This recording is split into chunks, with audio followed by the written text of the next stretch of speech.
feedback that came in through the Eviction Defense Coalition and the Houston Apartment Association. And so our first message to everyone is, we heard you, and we hope that you've seen some of that feedback being utilized throughout this program. We heard, make this one program. We really, having a city program and a county program with different applications, different landlord requirements, different rules is not helpful. We heard, make the awards more meaningful, make the awards bigger so that families are getting more help at once. And we heard, simplify the application requirements, simplify the landlord requirements, and we hope that you've seen us taking that feedback to heart. The next message that I really want to bring forward is one of collaboration. Although we have 3 presenters, this is one presentation, one program, and from the beginning we've been attached at the hip.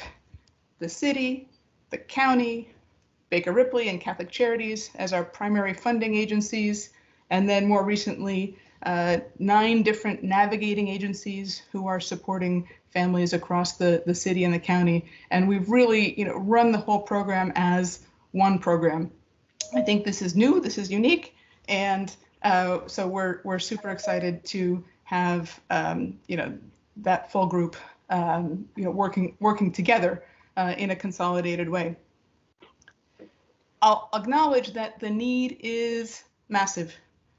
Since opening applications for the program at the end of February, we've received over 48,000 applications for rental assistance.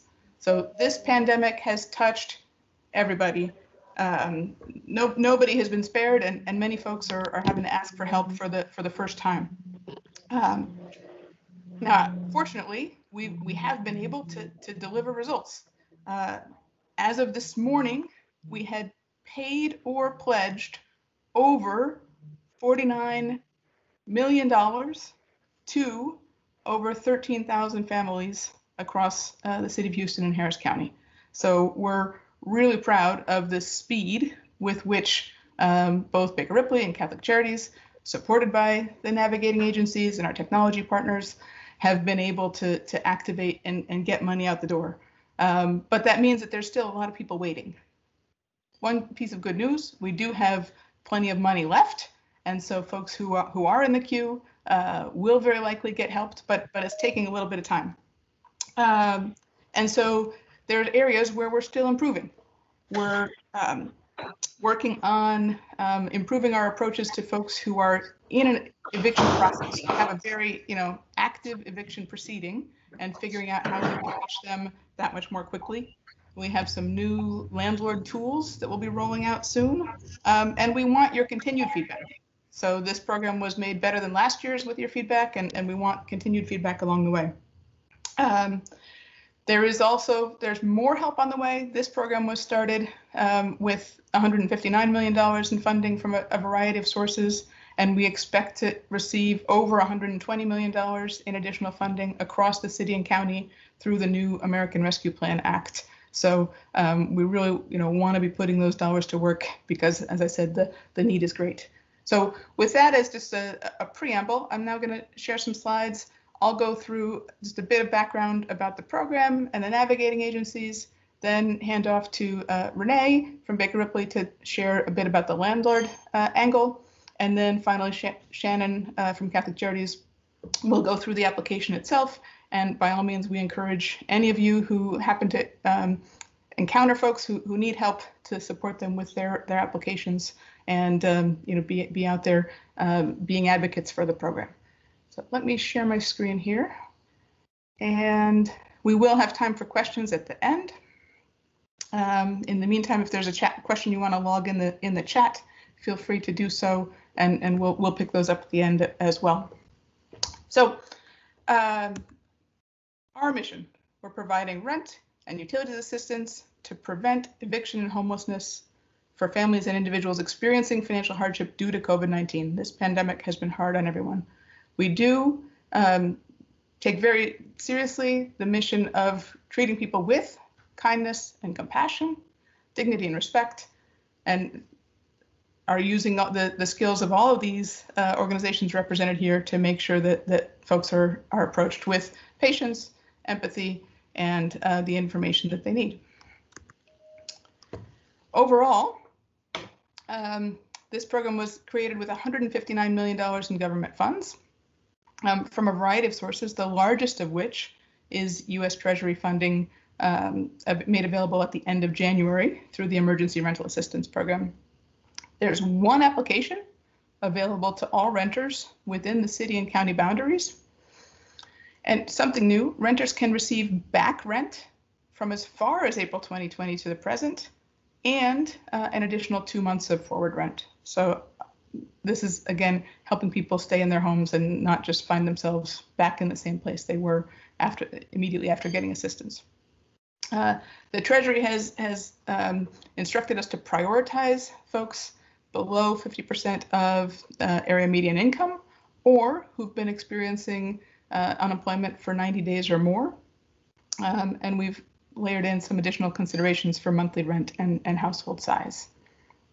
This is not a first come, first serve program. We are randomly selecting applicants, and once an application is selected, Baker Ripley, Catholic Charities, and then very recently the Alliance for Multicultural Services are processing that application and approving it for payment.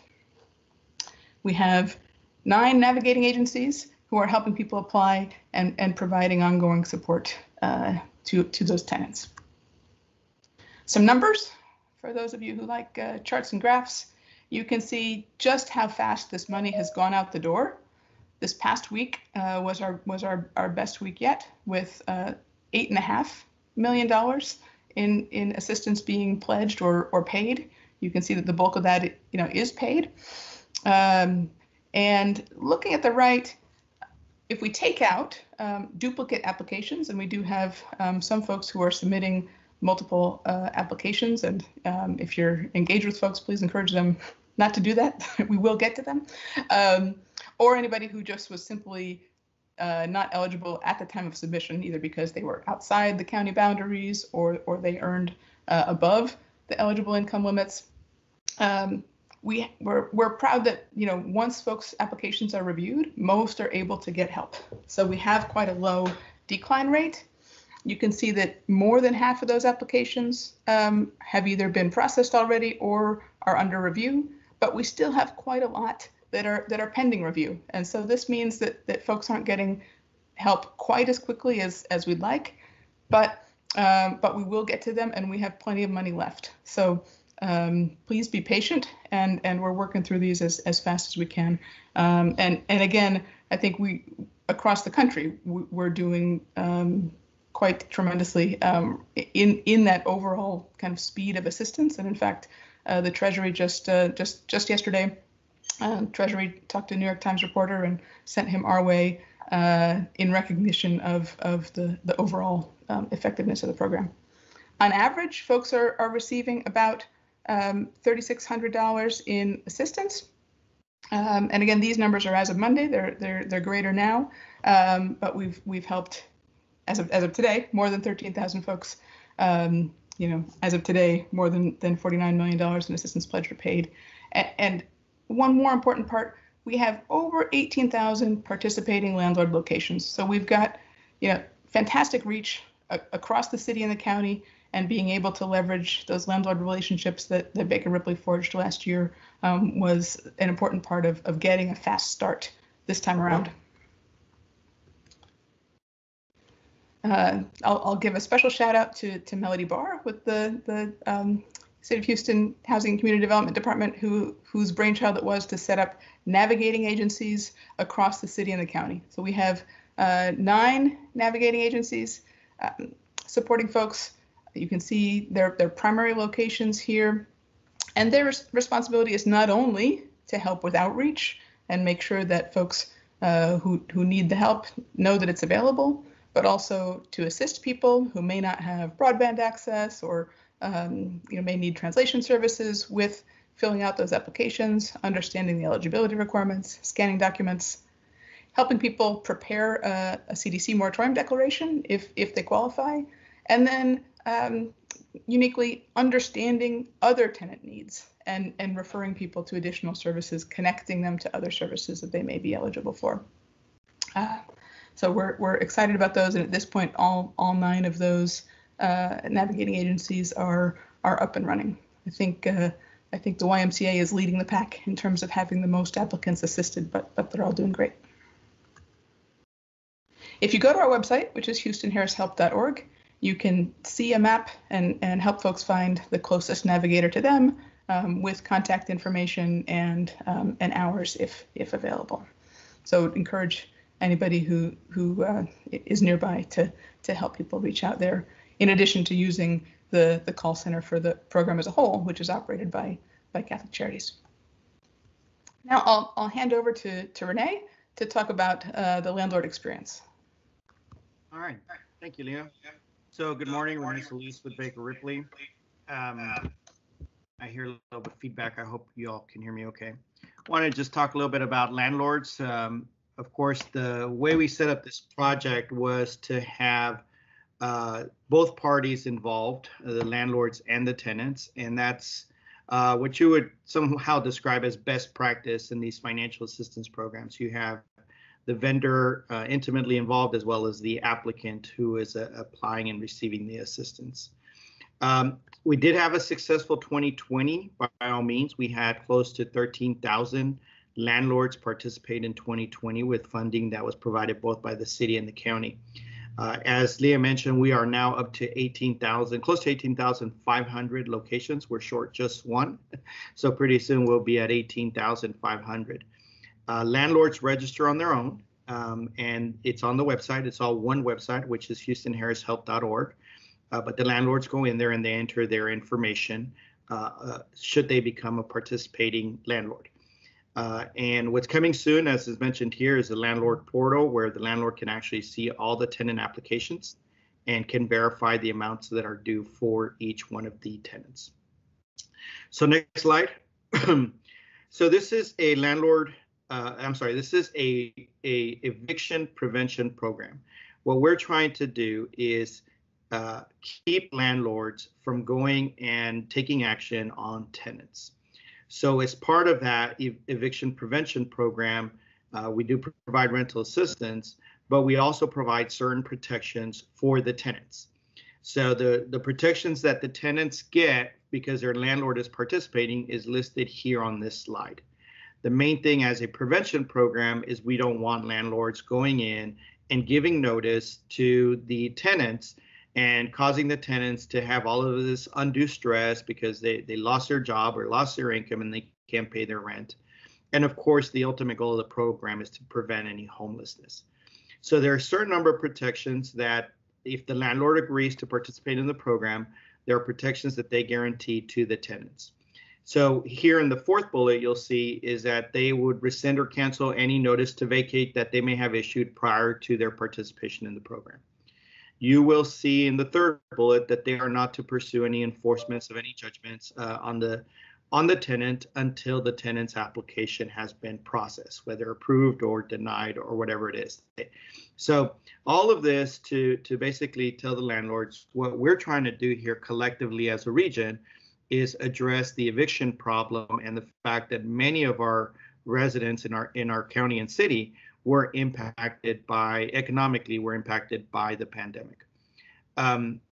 So that's kind of the premise of that, and what I would just wanted to guide everyone to is to know these landlord requirements and let us know when landlords are not following these guidelines. If they are participating in our program, they have agreed to these things. Unfortunately, there are a few landlords who, even though they agree to the program, are still pursuing these actions, and they shouldn't be. And we do have some recourse that through our agreement with the landlords we could take with them, and we definitely will if we're made aware of those. Next slide, we'll talk about duplication of benefits. In the most recent legislation, the duplication of benefits is clearly addressed, that it basically says that no tenant or no landlord should receive benefit for the same month from multiple programs. So we've got the state program going on. The city and the county have some separate programs that they're doing We now have the eviction diversion program, which is being run by the Alliance, which is when a landlord does get a tenant to the courts, that we run some interference there before an eviction is awarded by the courts. So many different programs. There's even some private programs out there using private funds to help tenants. But the law is clear, is that we need to prevent any duplication of benefits for the same month for the same landlord. And that's just important for you all to know, because we are working different systems to match data, to kind of bounce data back, data sharing agreements that we set up with different organizations to ensure that none of us collectively, different administrators of the programs, are in violation of this intent to avoid any duplication of benefits. So that's my piece on landlords. Again, if you have any questions, feel free to put them in the chat, and I'll be happy to cover them once the presentation is over. But I'm going to pass it next to our friend here, Shannon from Catholic Charities, who's going to talk a little bit more about the eligibility for the tenant. Shannon? Thank you, Renee. So let's talk a little bit about eligibility. Tenants are eligible if they reside in the city of Houston or Harris County, have a household income of less than 80% AMI, which is around $64,000 for the greater Houston area, can demonstrate financial impact of COVID-19. This might be unemployment, lost wages, reduction in hour, or even unforeseen expenses related to COVID, and are experiencing housing instability or risk of homelessness. To get the guidelines and documentation requirements, you're available to go to houstonharrishelp.org, renters, and it has all the information laid out for you. Now let's talk about the application process. Really, we want to, as Renee was saying, we really want to encourage landlords to register and enroll through houstonharrishelp.org. Tenants can encourage their landlords to enroll. Tenants submit their application through the website. They select their participating landlord or enter their new landlord details when applying, and we will contact those landlords to make sure they're enrolled. If the landlord registration is not possible, if landlords decide they do not want to participate, there is an option for direct assistance where we can assist clients directly. Now let's take a look at the actual website and application. Let me share my screen.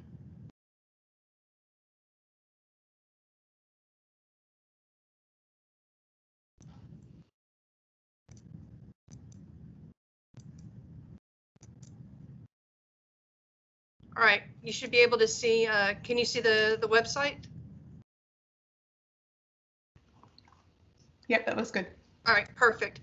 So this is what the website looks like. Again, it's houstonharrishelp.org. If you see up here on the top right-hand side, there's a red button that's Apply Now. So you simply press Apply Now, and it's going to take you to a screen that allows you to search for your landlord. Technology takes time when you're in a hurry, right? Here we go. So on this screen, you're asked to look for your landlord. So I'm going to put in a landlord that's near our office here in Midtown.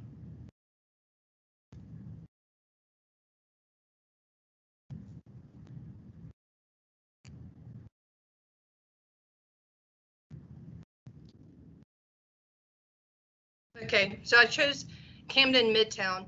So you'll see here on the right-hand side, you simply push Apply, and this will take you to the actual application. And I encourage you to take the time to go back and play around with the application so you become familiar with it and see the different pieces. The first part of the application is simply confirming that this is indeed the property where you live. Then we ask for simple information like your first name, last name, contact information, and we really do want to encourage applicants to provide alternative numbers, so that if we can't get in contact with them on their primary number, we have an option to get in contact through a second phone number.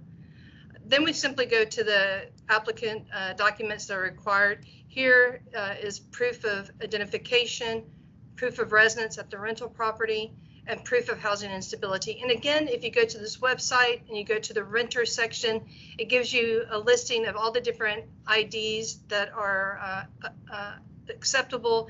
It gives you information on what kind of documentation you're required to provide through this project. Here, we're going to go into this in a few minutes, but we have a new screen that is status of housing situation. As Leah noted earlier, we really want to make sure that we're capturing people that are in the eviction process right now. Here we ask, have you been given a letter of notice to vacate or appear in court? Yes. If you have a letter, case or cause number, yes, and then you're able to enter in that information. Then the rest of the information is around rent. So here we go in, let's say we have a rent of $800. You can go in and select the month that it's due.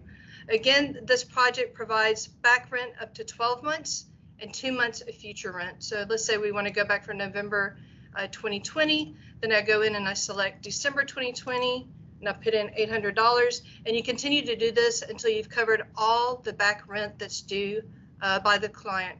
Here you have the opportunity to say future rent. So let's say, yes, we do want future rent. Again, I go in and I'm able to put in, I need $800 for the month of June. And again, you can add other months of future rent if needed. So let's go and put in May. And this just allows you, again, 12 months of back rent and 2 months of future rent. Here is information about the number of people that live in the household, how many bedrooms they have, and any public benefits or income that the household is enrolled in or receives per month. Again, proof of economic impact. This could be loss of jobs, reduction of hours, wages. Again, we go through here and we ask you to provide documentation if possible. If you have a client or a tenant that does not have the documentation, it's okay to upload what we call the dummy file, which is a placeholder. And once the application is selected and processed, we will go back and contact the tenant to make sure we get the documentation that's required.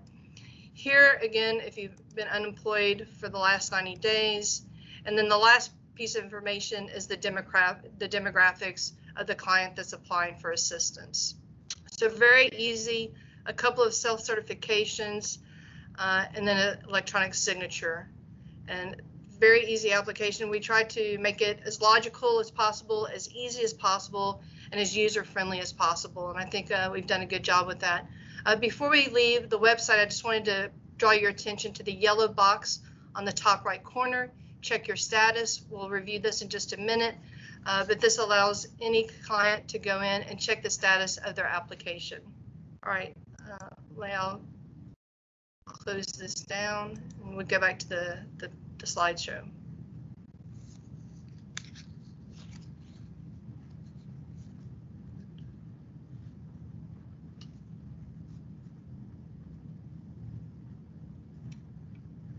Thanks, Leah. As mentioned, we have a new feature, targeted assistance for tenants in the eviction proceedings. Again, in the application, it's under status of housing situation.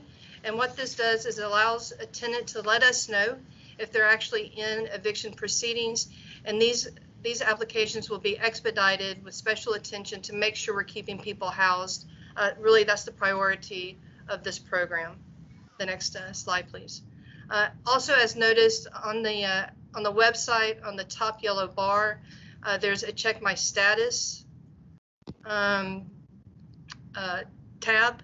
You're able to go in and check the status. Anybody can do this. You can do this on behalf of a client. A client can do it themselves. And what it's going to do is show the months of rent that the client has applied for and where they are in the process, if they've been selected, if it's under review, if there's additional documentation required, if it's been pledged or if it's been paid. So this is really a great tool that allows people to see in real time where their applications are along the process of being paid. And finally, I want to say we're very excited to be partnering with a number of community-based organizations on outreach activities. Right now we have rental assistance fair with the Gulf Coast AFL-CIO and other partners, and they're really out in the community helping people get registered, helping them apply for assistance. The next event is going to be at Cerro Niños in Gulfton on May 1st from 12 to 4 p.m. And they have teams on site that help people apply for assistance, but also can walk them through the declaration form for the CDC eviction moratorium. So thank you very much to our community partners. Without you, we wouldn't really be able to reach the number of tenants that we're able to reach today. On this, I want to hand it over to Melody Barr for a few closing remarks before we get into the questions. Thanks, Shannon. I do want to just clarify a couple things. When we talk about playing around in the system, be sure to understand that this is a live system. And so, so please do not submit any false data, because it will be read as if it's real data. In addition, if you are helping somebody fill out this application because they have limited technology information, or they just don't really know how to do it, and you're helping them, please make sure you have their consent, because there are certifications within the application itself. So in closing remarks, I just want to say, and some of you, and I'm sorry for my dogs, so hopefully somebody will get to them. I do want to say that, in my tenure here with the city, this by far has been one of my most favorite projects that I have worked on. I've said it till I've been blue in the face, and I'm going to continue to say it. This is truly a collaborative program. We could not do it without the support of our administrators and without the county. So what we have done is we have literally, government folks sat at a table and worked together. And we brought 2 large nonprofits to say, hey, you need to help us. Please help us. And they willingly said, yes, we will do it, because they're able to do things that, unfortunately, bureaucrats can't do. And so we were able to leverage the help with that. And you can see through the numbers that we have been able to assist so many people so fast. And it's working. So I'm super excited about that. We'll be happy to take any questions that you may have. And again, I just want to thank everyone. And I do know, let me just take this as a personal privilege. I do know that we have a lot of HCD staff on this call. And when the public services section, which is the section that I lead, takes a project and says, okay, we're going to go get it funded, there are so many hands that touch it, from the environmental staff to the finance staff to grants management, our monitoring staff, our communications people. So when I'm glad that that the director has given our section kudos, but our section couldn't get those kudos without your work. So this is a program that all of you have had a hand in, and that you have been able to assist. And so as we continue to change lives, remember that your work is important.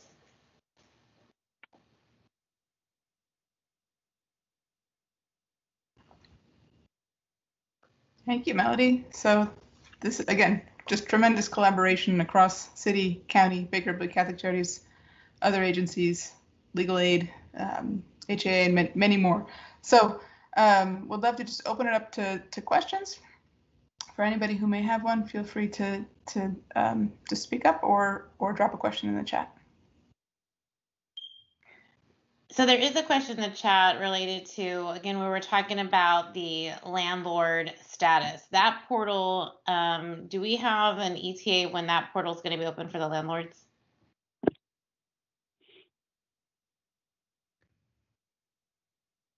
Is that next week, Leah? I know we have some landlords who've been testing it, so assuming that goes well, that'll be soon. In the meantime, the status checker is available. And I would just, again, go back to the fact that, we do have quite a number of folks in queue whose applications have not been good for processing, but just ask for some patience there, because they will be processed, and we do have a very high approval rate.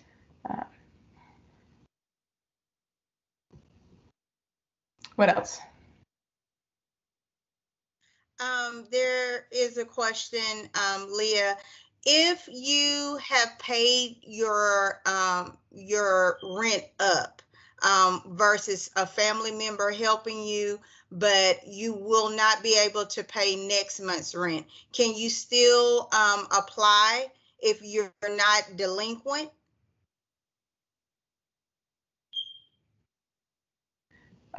Shannon, I'm happy to pass that over to you, but what's required is really proof of housing instability, which could be as much as a past due utility bill. There needs to be something there that shows that you're in a precarious situation. But there's a wide range of options for verifying that. Shannon, is there anything else you would add there? No, I would only add that we really want to encourage as many people as possible to apply for this assistance. If they're if they're behind on rent or feel like they're going to become behind on rent. Again, it's an easy application. There's plenty of money right now, and we're just working through the queue as we speak. So if a tenant feels like they're going to be at risk of being unstable, then they definitely should apply for assistance. Here's another question. You mentioned that this program is not first come, first serve. Can you please clarify the way you select the clients?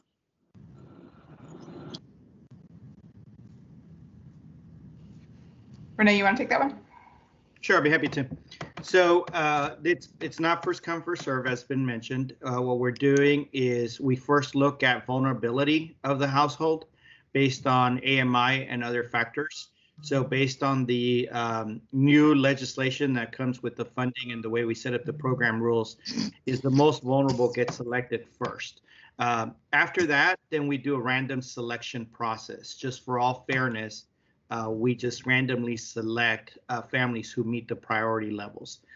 So first is going to be people who are below 30% AMI, then 60% AMI, and then ultimately everybody else. And we do that on a regular weekly, twice a week basis now, I think. I'm sorry, every 2 week basis. So that's how we do the selection. And once we do the selection and the tenant application is pulled up for processing, then the tenant is notified that their application is now being processed. I see we have GH raising their hand. Yes, can you hear me? Yep. Oh, okay, good. I'm just concerned that when I applied for the tenants a second or third time around, or just this year alone, didn't get any response, immediate response or updates. So we started calling your agencies and spoke with some guy. He said he would have someone call us, and that was nearly a month ago. And no one has called us about anything. And I noticed when we first submitted our interest to, because we're already a participatory landlord in your system. Well, we got information from Commissioner Adrian Garcia for his re-election campaign, but yet we got absolutely no help for rental assistance. So we were concerned that he was using, Harris County was using, our information for him to do a campaign blast to get him reelected. So we thought, well, since he has all the information, surely we should be hearing from you all. And that has not been the case.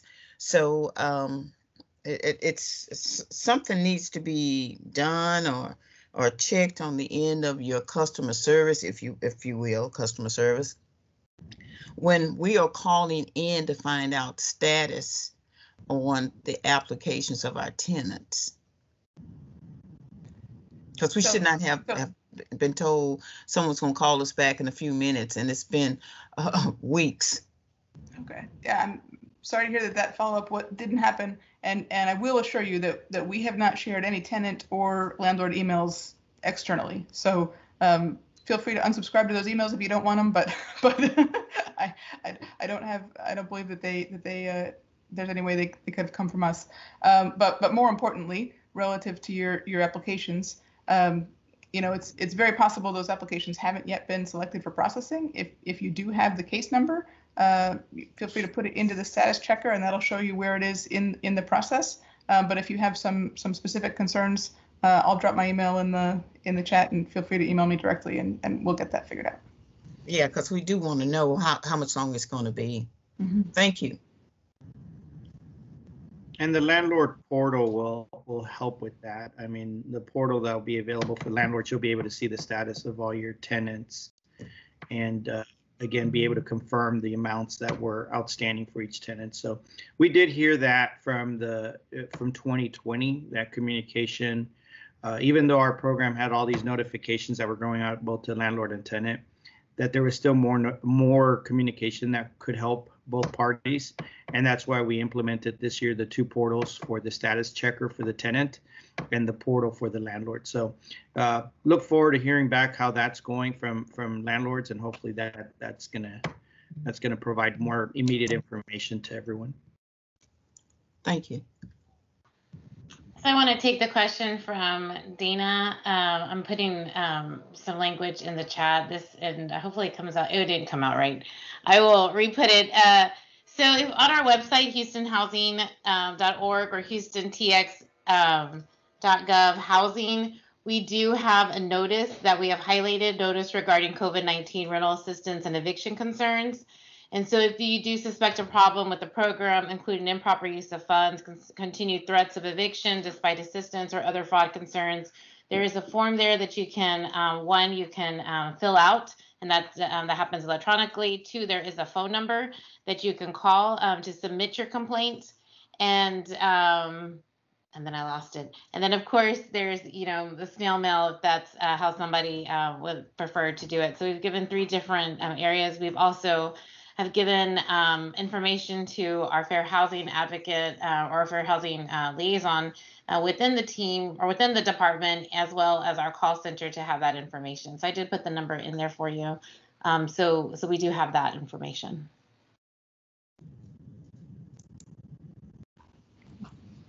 Leah, there is another question. If someone applied for, say, Baker Ripley last year, and they're still needing assistance, can they still apply for Houston?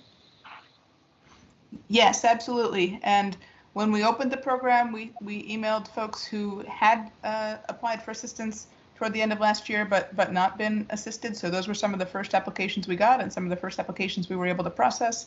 But folks are absolutely able to apply multiple times, and we understand that some of those challenges are certainly persisting. Just not for the same month. Yes. If they could apply, and if they received assistance, they should not apply for the same month.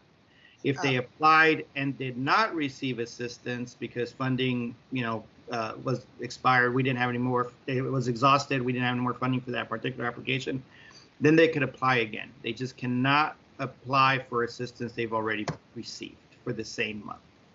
Okay, very good. Do we have any other questions?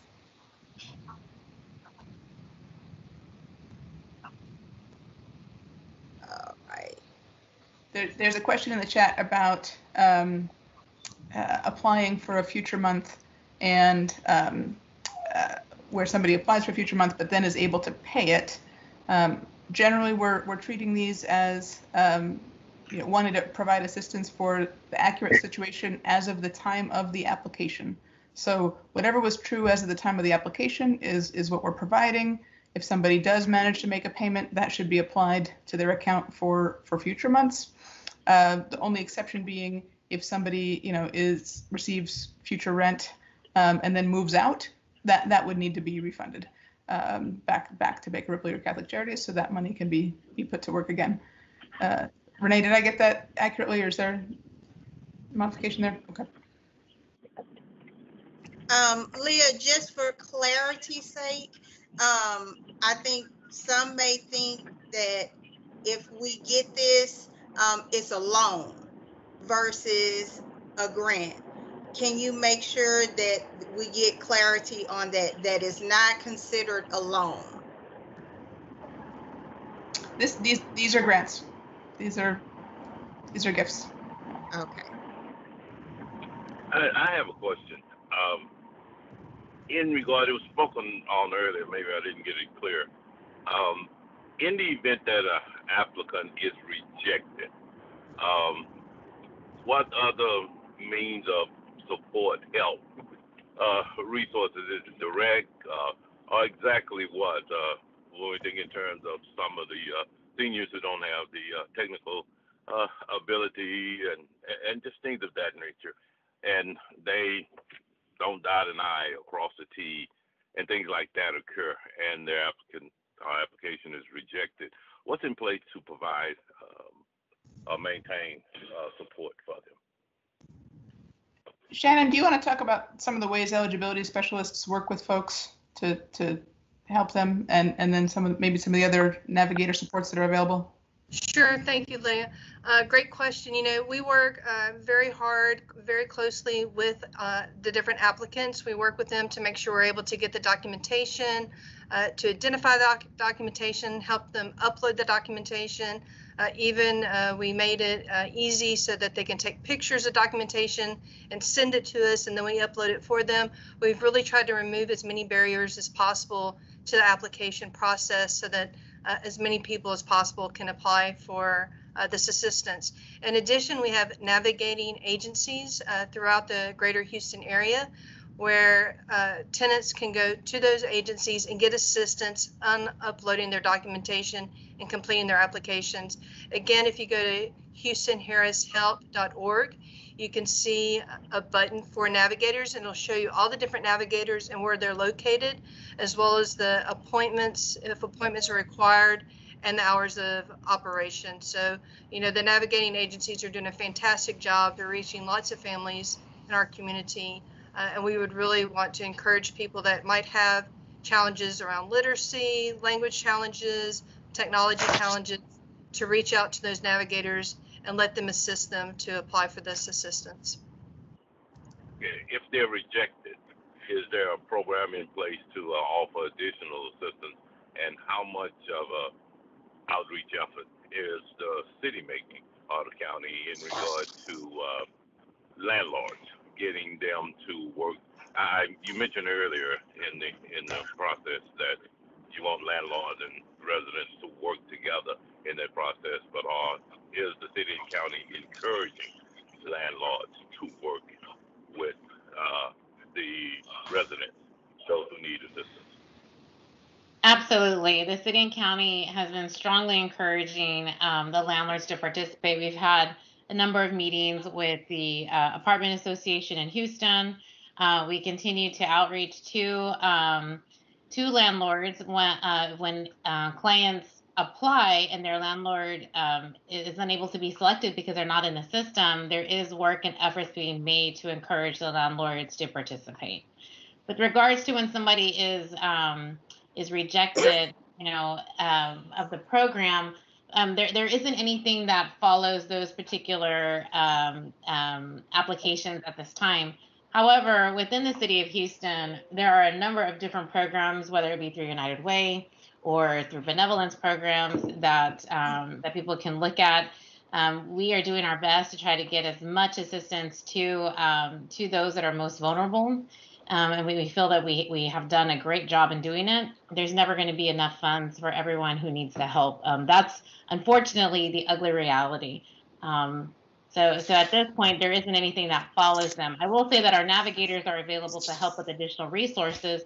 So should the clients and the applicants say, we weren't, and they're talking to their case managers, we weren't approved, what other resources are out there? The navigators at these 9 different nonprofits will be able to assist them with referrals. Okay, that was my concern upon rejection. Are there any other outlets that the city navigators or whomever is providing to the residents other than that hopeless feeling that they have once they feel been rejected? Thank you. Yeah, we appreciate your question. Leah, maybe I'll just comment there a little bit more. If it's any consolation, one of there's a question about sources of enrollment campaigns or effective outreach, and I know that Northwest Assistance Ministries has highlighted that one of their most effective pools has been reaching out to people that they weren't able to serve through their own rental assistance program when they didn't have enough funds last year. But going back to those folks has been helpful in identifying people. So I think kind of having those navigating agencies involved has provided a little bit of a safety net in that regard. all right, just worthy of mentioning, Leah, you answered it in the chat, but just in case others on the line want to hear your answer, if you are approved, does the money come directly to the tenant or the landlord? So the fastest payment happens when the landlord is registered, and in that case, the payment goes directly to the landlord. If in these cases where the landlord declines to participate, then payment can be made directly to the tenant, but that adds some process steps and slows things down a bit. So we really encourage landlords to participate for their sake and for the other tenants. Also, what is the turnaround time from application to receiving payment?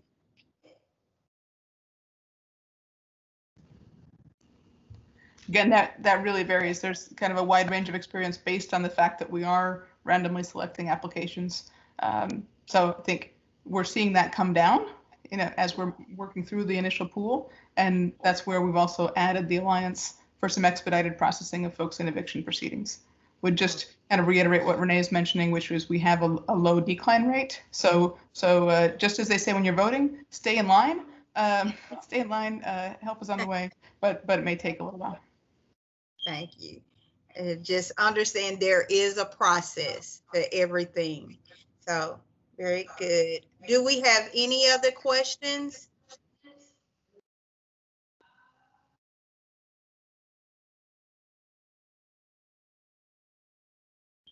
All right, then. So we would just want to take out this time to thank all of you that, thank you, Shannon. Thank you, Leah. Thank you, Renee. And also Melody, our own Melody Barr. Thank you so much for being there and answering all these questions, even the hard questions. We thank you for your diligence in working together. And that's one thing that I love. I love unity. And it's going to take everyone coming together to make this happen for our constituents. So once again, I thank you so much. Next, we will have a mini commercial for our home buyers, our home repair program. And I will share that.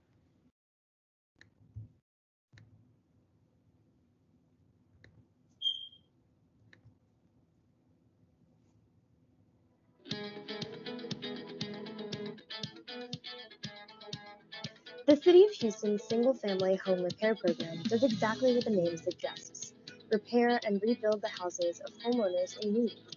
We prioritize serving low-income people with specific needs and vulnerabilities, including seniors over the age of 62, people with disabilities, and people whose current homes pose an immediate threat to their health and safety. On average, the city is able to complete about 100 homes each year through this program, providing stable living conditions and much-needed peace of mind to community members. See photos of completed homes and the success stories of our applicants at bit.ly/home repair photos, or learn more at our website, houstontx.gov/housing.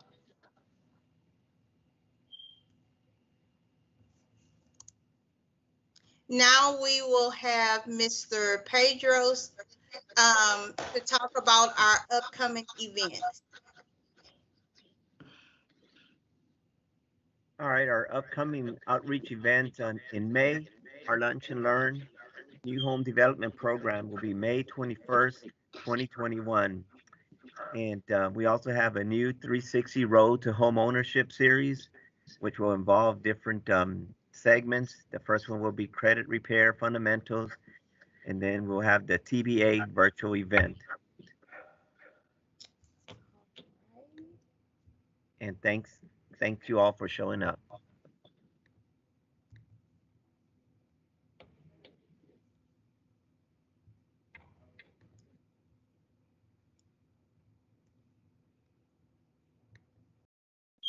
All right.